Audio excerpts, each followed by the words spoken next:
Assalamualaikum warahmatullahi wabarakatuh. Sebelum belajar, terlebih dahulu mari kita berdoa agar diberi kemudahan dan kelancaran dalam menuntut ilmu, dan ilmu yang kita dapat berkah. Doa sebelum belajar. Bismillahirrahmanirrahim. Raditu billahi rabba wa bil islami dina wa bi muhammadin nabiyya wa rasula. Rabbi zidni ilman warzuqni fahman. Artinya, kami ridho Allah sebagai Tuhanku, Islam sebagai agamaku, dan Nabi Muhammad sebagai Nabi dan Rasul.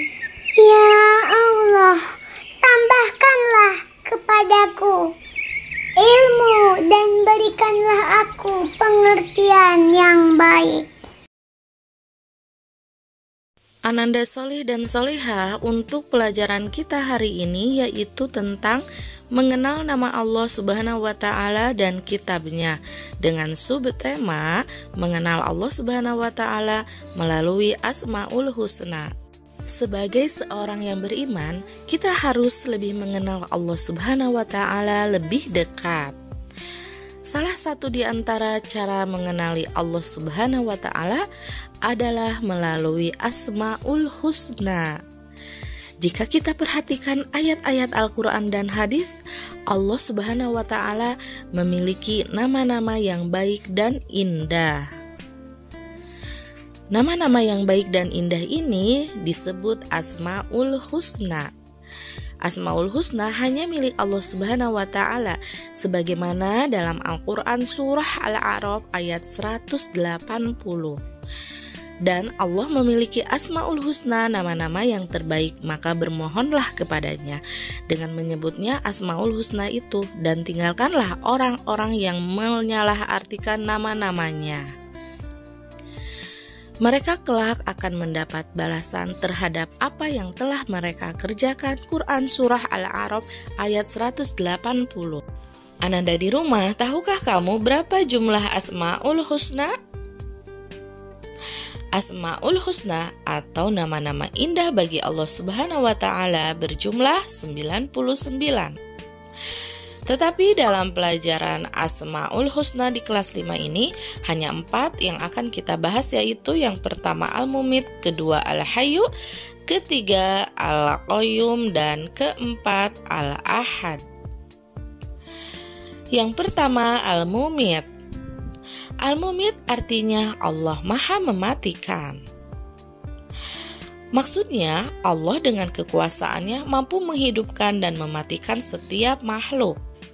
Sebagaimana dalam Al-Quran surah Yunus ayat ke-56, dialah yang menghidupkan dan mematikan, dan hanya kepadanya lah kamu dikembalikan. Setiap yang bernyawa pasti akan merasakan kematian. Karena itu kematian tidak bisa dihindari oleh manusia. Kematian bisa terjadi kapan saja dan di mana saja, di usia tua, muda, atau saat bayi. Dalam kondisi sehat ataupun sakit, Allah berkuasa menetapkan kematian setiap makhluknya. Manusia berasal dari Allah dan akan kembali kepada Allah atau mati. Tidak ada manusia yang hidup kekal atau abadi. Kematian merupakan rahasia Allah Subhanahu wa Ta'ala, tidak diketahui oleh setiap makhluk. Tugas kita adalah berbuat baik dan selalu beribadah kepada Allah Subhanahu wa Ta'ala agar kita mati dalam keadaan husnul khotimah. Husnul khotimah artinya mati dalam keadaan baik atau beriman dan bertakwa kepada Allah Subhanahu wa Ta'ala. Manusia akan tenang menjelang kematiannya apabila manusia telah mempersiapkan diri untuk bertemu dengan Allah. Manusia menyadari bahwa akan ada kehidupan setelah kematian. Manusia akan dihisab amal perbuatannya dan dimintai pertanggungjawaban selama hidup di dunia. Mengimani bahwa Allah Al-Mumit atau yang Maha Mematikan terkandung hikmah yang banyak, yaitu yang pertama, jadilah pribadi yang selalu bersyukur kepada Allah Subhanahu wa Ta'ala. Yang kedua, tidak bersikap sombong karena kita hidup di dunia hanya sementara, akhirat selamanya. Yang ketiga, menjaga diri agar selalu taat kepada Allah. Dan yang keempat, banyak berbuat kebaikan seperti bersikap sopan dan menolong orang lain. Yang kedua, Al-Hayyu. Al-Hayyu artinya Allah yang Maha Hidup. Maksudnya Allah akan hidup kekal atau abadi selamanya. Ketika seluruh makhluknya binasa atau mati, Allah juga yang memberi hidup makhluknya. Kehidupan dan kematian manusia telah ditentukan oleh Allah Subhanahu wa Ta'ala. Sebagaimana firman Allah surah Ar-Rahman ayat ke-26 sampai 27 yang artinya, semua yang ada di bumi itu akan binasa, tetapi wajah Tuhanmu yang memiliki kebesaran dan kemuliaan tetap kekal. Contoh Al-Hayyu, berapa banyak orang yang sedang mengalami sakit berat, tapi Allah masih memberikan kesempatan untuk hidup. Kita juga sering melihat orang tidak sakit, kondisi dalam keadaan sehat walafiat, kemudian terdengar kabar meninggal dunia. Kita harus menyadari bahwa hidup ini tidak abadi, hanya Allah yang abadi.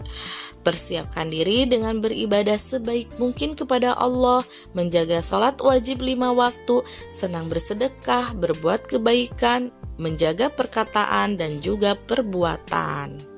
3. Al-Qayyum. Al-Qayyum mengandung arti Allah yang maha berdiri sendiri. Artinya Allah Subhanahu wa Ta'ala mampu hidup sendiri, Allah maha mengatur dan memenuhi segala kebutuhan makhluknya. Adanya malaikat yang melaksanakan perintah Allah bukan karena Allah membutuhkan bantuan. Akan tetapi hal itu menunjukkan kekuasaan Allah atas malaikat dan makhluknya. Sudah sepantasnya semua makhluk tunduk terhadap perintahnya. Sebagaimana firman Allah surah Al-Baqarah ayat ke-255 yang artinya, Allah tidak ada Tuhan selain Dia yang maha hidup, yang terus-menerus mengurus makhluknya, tidak mengantuk dan tidak tidur. Sifat Al-Qayyum memberikan pelajaran bagi manusia supaya hidup tidak selalu bergantung kepada orang lain. Hidup harus punya semangat mandiri dalam segala situasi dan kondisi.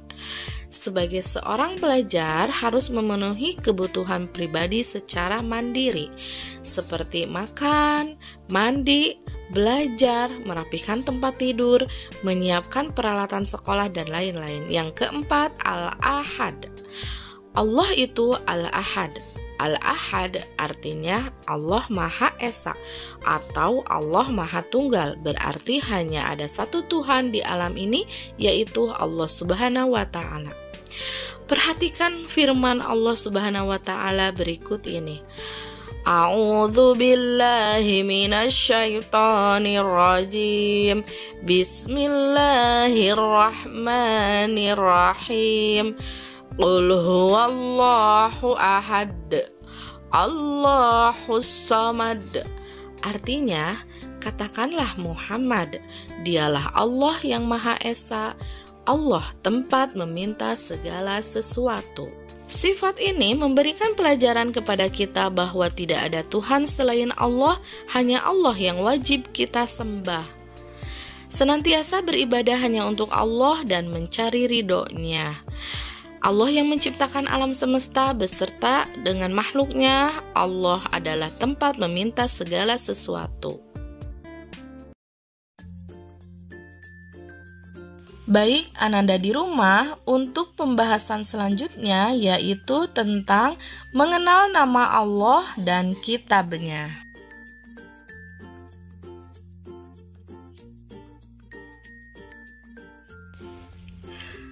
Perintah beriman kepada kitab-kitab Allah Subhanahu wa Ta'ala. Allah Subhanahu wa Ta'ala menyuruh manusia beriman kepada kitab Al-Quran dan kepada kitab-kitab yang diturunkan kepada para rasul sebelumnya. Jika tidak beriman kepada kitab-kitab itu, maka orang itu tergolong orang yang sesat. Bagaimana cara beriman kepada kitab-kitab Allah Subhanahu wa Ta'ala itu? Caranya dengan meyakini bahwa Allah Subhanahu wa Ta'ala telah menurunkan kitab-kitabnya kepada Rasulnya melalui malaikat Jibril. Kitab-kitab tersebut harus dijadikan pedoman hidup untuk menuntut dan mengatur cara kita bersikap dan berperilaku guna mencapai keselamatan dan kebahagiaan hidup di dunia dan akhirat.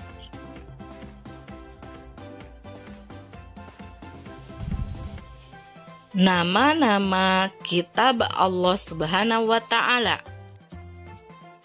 Allah telah menurunkan 4 kitab suci serta beberapa suhuf yang diberikan kepada nabi dan rasul yang berbeda zaman dan umatnya.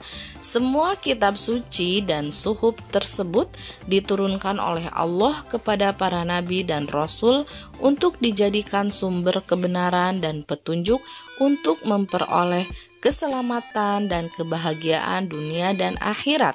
Kitab suci tersebut adalah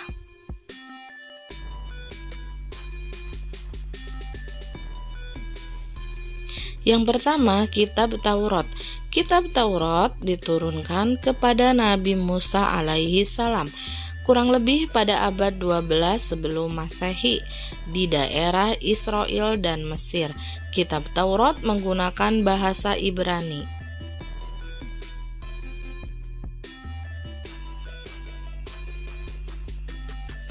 Yang kedua, kitab Zabur. Kitab Zabur diturunkan kepada Nabi Daud alaihi salam ketika beliau menduduki tahta sebagai Raja Bani Israel pada abad 10 sebelum Masehi. Kemudian, yang ketiga, kitab Injil. Kitab Injil diturunkan kepada Nabi Isa alaihi salam pada sekitar abad 1 Masehi di daerah Yerusalem. Dalam bahasa Yunani, Injil berarti kabar selamat, pelajaran yang baru atau kabar gembira. Dan yang terakhir, keempat, yaitu kitab Al-Quran.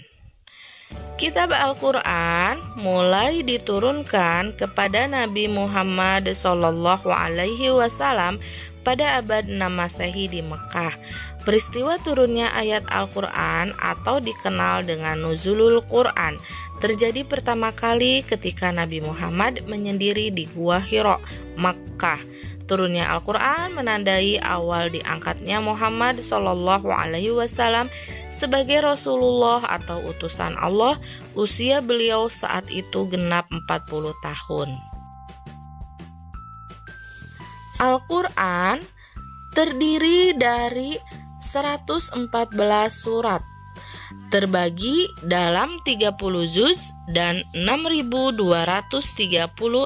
ayat. Al-Quran diwahyukan selama 22 tahun, 2 bulan, dan 22 hari. Isi pokok Al-Quran menerangkan tentang akidah, ibadah, syariah, muamalah, dan kisah Nabi dan umat terdahulu.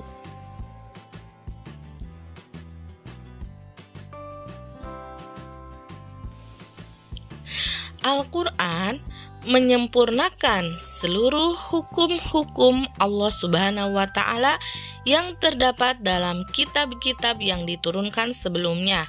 Ia diturunkan untuk seluruh umat manusia sebagai rahmat bagi semesta alam atau rahmatan lil alamin. Itulah untuk materi agama hari ini. Tidak lupa untuk selalu dipelajari, pahami, dan amalkan. Jagalah kesehatan dengan selalu membiasakan pola hidup sehat dan istiqomah selalu dalam melaksanakan ibadah. Tetap sehat, tetap semangat, dan tetap bahagia meski belajar di rumah saja. Akhirul kalam, wabillahi taufik wal hidayah. Wassalamualaikum warahmatullahi wabarakatuh.